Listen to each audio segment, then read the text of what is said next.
पंजाब के real estate से एक ऐसी कहानी सामने आई है जो हजारों परिवारों के लिए उनके सबसे बड़े सपने यानी उनके घर के भविष्य को हमेशा हमेशा के लिए बदल सकती है।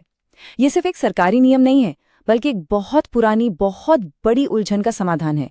तो चलिए इस पूरी कहानी को परत दर परत समझते हैं। ये एक ऐसा सवाल है जो सुनने में तो बड़ा सीधा लगता है ना, लेकिन इसकी जड़ें बहुत गहरी हैं। क्या सिर्फ घर पर कब्जा होना ही मालिक होने का सबूत है, या असली ताकत सरकारी कागजों में छिपी है? जी हाँ, ये एक चौंकाने वाली सच्चाई है। दशकों से न जाने कितने ही परिवार ऐसी प्रॉपर्टीज में रह रहे थे जिनकी कानूनी बुनियाद सच कहें तो बेहद कमजोर थी। लेकिन अब कहानी में एक बहुत बड़ा मोड़ आ गया है। तो आखिर ये छिपी हुई समस्या थी क्या? असल में ये थी कोऑपरेटिव हाउसिंग सोसाइटियों में बने गैर पंजीकृत घरों की एक पुरानी कानूनी उलझन। मतलब मालिकाना हक पर एक ऐसी अनिश्चितता जहां कभी ये साफ ही नहीं था कि असली मालिक कौन है और उसका हक कितना मजबूत है। इसे और आसान शब्दों में समझते हैं। मान लीजिए घर आपका है, उसमें रह भी आप ही रहे हैं, लेकिन सरकारी रिकॉर्ड में आपका नाम आधिकारिक तौर पर मालिक के रूप में है ही नहीं।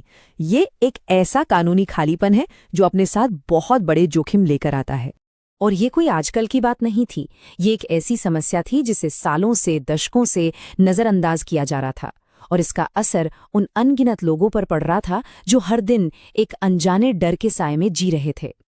अब सवाल ये उठता है कि अगर प्रॉपर्टी रजिस्टर्ड नहीं है तो इससे असल में फर्क क्या पड़ता है?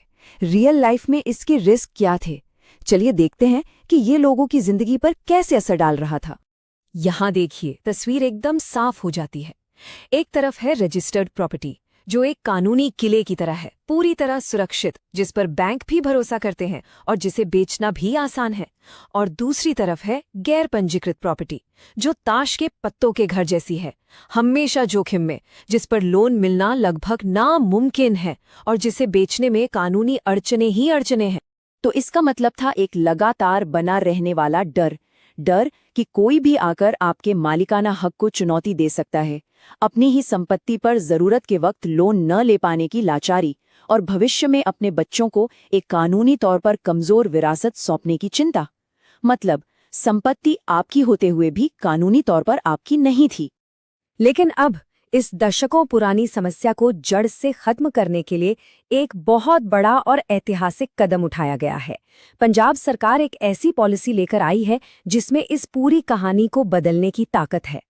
हमारे फ्लैटस्कार्ट के विश्लेषण के मुताबिक इस नई नीति का मकसद बिल्कुल साफ है। रजिस्ट्रेशन की प्रक्रिया को इतना आसान और फायदेमंद बना देना कि हर कोई अपनी संपत्ति को कानूनी तौर पर हमेशा के लिए सुरक्षित कर ले। इस सुधार का मिशन एकदम सीधा है, लोगों को उनकी अपनी जमीन, उनके अपने घर का असली और मजबूत कानूनी हक देना, और उस अनिश्चितता के डर को हमेशा के लिए खत्म करना जिसके साथ वे सालों से जी रहे थे। चलिए अब इस कहानी के सबसे दिलचस्प हिस्से पर आते हैं, वो है पैसा। इस नई नीति से सीधे सीधे लोगों को क्या आर्थिक फायदा होगा, उनकी जेब पर इसका क्या असर पड़ेगा? जी हाँ, ये नंबर बिल्कुल सही है, 0%, 0%। और यही इस पॉलिसी का सबसे क्रांतिकारी पहलू है। इसका मतलब ये है कि जिन लोगों को सोसाइटी से मूल रूप में फ्लैट अलॉट हुआ था, या उनके परिवार के सदस्यों को अब रजिस्ट्रेशन के लिए कोई स्टैंप ड्यूटी नहीं देनी होगी। जी हाँ, स्टैंप ड्यूटी, जो प्रॉपर्टी के लेन देन पर लगने वाला एक बड़ा सरकारी टैक्स है, अब उनके लिए 0 है। ये एक बहुत बड़ी आर्थिक राहत है। और ये एक बहुत ही जरूरी सवाल है ना, कि क्या इस नीति में उनके लिए भी कुछ है? तो जवाब है जी हाँ, सरकार ने उनके बारे में भी सोचा है और उनके लिए एक सुनहरा मौका तैयार किया है। लेकिन यहाँ एक जरूरी बात है, ये मौका हमेशा के लिए नहीं है। सरकार ने एक गोल्डन विंडो दी है, जिसका मतलब है कि घड़ी की सुई टिक टिक कर रही है। जो जितनी जल्दी इसका फायदा उठाएगा, उसे उतना ही ज्यादा लाभ मिलेगा। अब इस बात को ध्यान से समझना बहुत जरूरी है। जिन्होंने मूल आवंटी से प्रॉपर्टी खरीदी है, उनके लिए सरकार ने एक शानदार स्लैब बनाया है। 31 जनवरी 2026 तक रजिस्ट्रेशन कराने पर सिर्फ 1% स्टैंप ड्यूटी। उसके बाद 28 फरवरी 2026 तक ये बढ़कर 2% हो जाएगी, और फिर 31 मार्च 2026 तक 3%। इस तारीख के बाद सामान्य दरें लागू हो जाएंगी। तो साफ है, सरकार जल्दी फैसला लेने वालों को बड़ा इनाम दे रही है। और रुकिए, एक और बड़ी राहत है, अब सोसाइटियां ट्रांसफर के नाम पर मनमाने ढंग से ज्यादा फीस नहीं वसूल पाएंगी। सरकार ने इसकी एक ऊपरी सीमा तय कर दी है, जिससे घर मालिकों को एक और बड़ी आर्थिक सुरक्षा मिल गई है। तो चलिए अब जरा जूम आउट करते हैं और व्यक्तिगत लाभों से आगे बढ़कर देखते हैं कि इस नीति का पंजाब के पूरे रियल एस्टेट सेक्टर पर क्या असर पड़ेगा। क्योंकि ये सिर्फ कुछ परिवारों की कहानी नहीं है, ये पूरे राज्य के प्रॉपर्टी बाजार के भविष्य की कहानी है। संक्षेप में देखें तो ये पॉलिसी एक तीर से 4 निशाने लगा रही है। नागरिकों को कानूनी सुरक्षा देना, सरकार के लिए रुका हुआ राजस्व हासिल करना, लोगों को रजिस्ट्रेशन के लिए प्रोत्साहित करना और उन्हें सोसाइटियों की मनमानी से बचाना। मतलब हर तरफ से एक विन विन सिचुएशन है। और ये पॉलिसी सरकार की सोच में एक बहुत बड़े बदलाव को दिखाती है। अब सजा या जबरदस्ती के बजाय लोगों को इंसेंटिव देकर सही काम करने के लिए प्रेरित किया जा रहा है। ये एक ऐसा कदम है जो आने वाली पीढ़ियों की संपत्ति को कानूनी कवच पहनाएगा।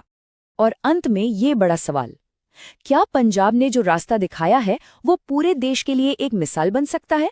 क्योंकि ऐसी अनरजिस्टर्ड प्रॉपर्टीज की समस्या भारत के कई और राज्यों में भी है। क्या ये मॉडल उन राज्यों की पुरानी कानूनी उलझनों को सुलझाने के लिए एक ब्लूप्रिंट का काम कर सकता है? इस पर सोचना वाकई जरूरी है।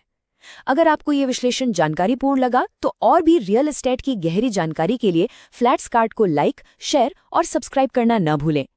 डिस्क्लेमर: प्रस्तुत जानकारी सार्वजनिक रूप से उपलब्ध रिपोर्टों और फ्लैट्सकार्ट विश्लेषण पर आधारित है। इसका उद्देश्य किसी भी पक्ष पर आरोप लगाना या उसे बदनाम करना नहीं है। प्रोजेक्ट विवरण और स्वीकृतियां फ्लैट्सकार्ट रीरा इंटीग्रेशन और सत्यापित डेटा फीड के माध्यम से प्राप्त की जाती हैं।